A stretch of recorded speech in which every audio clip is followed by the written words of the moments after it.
अजमेर के हरिभाऊ उपाध्याय स्थित अजमेर संभाग का प्रथम एवं एकमात्र neurospine and trauma centre Arya neurospine and super speciality hospital में सीनियर परामर्श स्त्री रोग विशेषज्ञ डॉक्टर उमा प्रकाश चौहान ने सेवाभार ग्रहण किया है।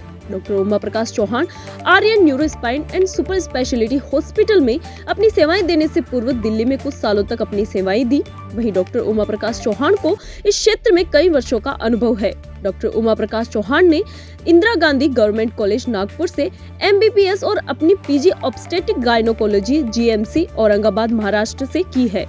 वहीं DNN से बातचीत की और सर्वाइकल कैंसर के बढ़ते भारत में प्रकोप को देखते हुए डॉक्टर उमा प्रकाश ने उसके बचाव, उपाय व जागरूकता को विस्तृत से बताया। सर्वाइकल कैंसर की जानकारी देते हुए डॉक्टर ने बताया कि सर्वाइकल कैंसर इंडिया में सेकंड मोस्ट कॉमन कैंसर है। सर्विक्स पर कोशिकाओं की अनियमित वृद्धि होने की वजह से कैंसर होता है।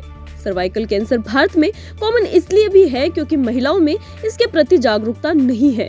जब महिलाएं इस कैंसर से जागरूक होती है और डॉक्टर के पास पहुंचती है, तब तक कैंसर बहुत अधिक आगे तक बढ़ जाता है। इसीलिए महिलाओं को सर्वाइकल कैंसर की जानकारी होना बेहद जरूरी है। सर्वाइकल कैंसर आमतौर पर ह्यूमन पेपिलोमा वायरस के संक्रमण की वजह से होता है। ये वायरस सामान्यतः उन महिलाओं में देखने को मिलता है जिनकी इम्यूनिटी कम हो, अवैध शारीरिक संबंध, उम्र से पहले ही सेक्सुअल एक्टिविटीज शुरू, पोषक तत्वों की कमी, हाइजीन में कमी होती है। सर्वाइकल कैंसर के बारे में डॉक्टर उमा प्रकाश चौहान ने बताया कि सर्वाइकल कैंसर को शुरुआती समय में ही पकड़ा जा सकता है। पैप टेस्ट महिलाओं को करवाना चाहिए, जिसके अंतर्गत सर्विक्स की कोशिकाओं को जांचा जाता है, जिसमें सर्वाइकल कैंसर की प्री स्टेज का पता लग जाता है। सर्वाइकल कैंसर की प्री स्टेज का पता लगने पर सर्वाइकल कैंसर को फैलने से रोका जा सकता है। वहीं बताया कि भारत में HPV वैक्सीन भी है, जो CDC की सिफारिश के मुताबिक 11 से 12 साल की उम्र में HPV टीका लगवाना चाहिए, जिससे कि महिलाओं में सर्वाइकल कैंसर की दर को कम किया जा सके। सबसे पहले तो मैं बताती हूँ कि सर्वाइकल कैंसर होता क्या है, क्योंकि बहुत सारी महिलाएं जो हमारे भारत में उनको यही नहीं पता होता है कि सर्विक्स क्या है जी। तो सर्विक्स जो बच्चेदानी का जो मुंह होता है, जैसे हमारी ये बच्चेदानी है, इसका जो मुंह होता है इसे सर्विक्स कहते हैं। तो वहाँ पे कुछ सेल्स की अनियमित ग्रोथ होने की वजह से वहाँ पे कुछ ग्रोथ हो जाती है, उसकी वजह से कैंसर होता है। तो ये जो इंडिया में जो है ये सेकेंड मोस्ट कॉमन कैंसर है जो भारतीय महिलाओं में पाया जाता है जी। अब आप कहोगे कि ये इतना कॉमन क्यों है?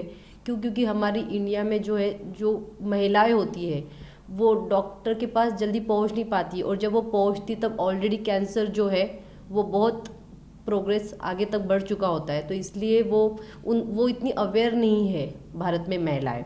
और इसका प्रमुख कैंसर जो होता है वो HPV इन्फेक्शन, यानी कि ह्यूमन पेपिलोमा वायरस का इन्फेक्शन। और ये जो इन्फेक्शन जो है ये उन महिलाओं में होता है जिनमें इम्यूनिटी कम हो जाती है, या फिर कुछ इसके हाई रिस्क फैक्टर होते हैं, जैसे कि मल्टीपल सेक्सुअल पार्टनर, बहुत जल्दी, जैसे आज भी भारत में ऐसे गांव है जहाँ पर महिलाओं की जल्दी शादी हो जाती है, फिर उनकी सेक्सुअल एक्टिविटी भी जल्दी स्टार्ट हो जाती है जी। और पुअर न्यूट्रिशन और हाइजीन, इसकी वजह से भी ये होता है सर्वाइकल कैंसर। मैम, कैंसर को लेकर अभी भी भारत में बात की जाए तो अवेयरनेस की बहुत कमी है। आप इस प्रोफेशन में हैं, तो इस अवेयरनेस के लिए क्या ऐसे काम हैं जो सरकार को, प्रशासन को, लोकल एडमिनिस्ट्रेशन को और हॉस्पिटल्स को करने चाहिए? हाँ, देखिए ये आपने ये चीज़ बहुत अच्छी बताई है। जनरली क्या होता है, सर्वाइकल कैंसर एक ऐसा कैंसर, ये कैंसर की एक ये चीज़ अच्छी है कि हम अर्ली स्टेज में हम इसको डिटेक्ट कर सकते हैं। कि मान के चलो कि अगर हमारे पास बहुत अच्छी भारत में अच्छी सुविधाएं उपलब्ध है, इसको जैसे हम उसे कहते हैं स्क्रीनिंग टेस्ट अवेलेबल है इसको प्रिवेंट करने के लिए। बोलते हैं ना, prevention is always better than cure. इसलिए वहाँ तक आप कैंसर तक पहुँचो ही मत, उसके पहले ही उसको हम ढूंढ लो कैंसर को। तो उसके लिए एक पैप स्मीयर होता है। पैप स्मीयर एक सिंपल सा टेस्ट होता है। उसमें क्या करते हैं हम, जनरली वहाँ से जो सर्विक्स के मुंह से कुछ सेल्स लेते हैं, उसको माइक्रोस्कोप के अंडर ऑब्जर्व करते हैं। उसमें हमें पता चलता है कि भाई कुछ प्री कैंसरस स्टेजेस क्या क्या प्री कैंसरस सेल्स हमें मिलते हैं।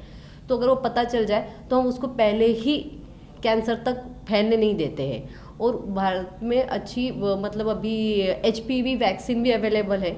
तो HPV वैक्सीन भी हम ये महिलाओं को दे सकते हैं। ये जो है 9 to 14 ईयर्स का भी एक ग्रुप होता है, उसमें भी ये एडोलसेंट एज में ही आप ये वैक्सीन देना शुरू कर दो, तो ये वैक्सीन लगवा सकते हैं। मैम ये जो कैंसर है जिसकी हम चर्चा कर रहे हैं, आपने इतनी सारी डिटेल बताई, इसके कोई पर्टिकुलर एज होता है कि ये इस उम्र से इस उम्र की महिलाओं को ही होता है या किसी भी उम्र की महिला को नहीं, ही हो सकता है? जनरली ये कैंसर ये कोई भी महिला को हो सकता है।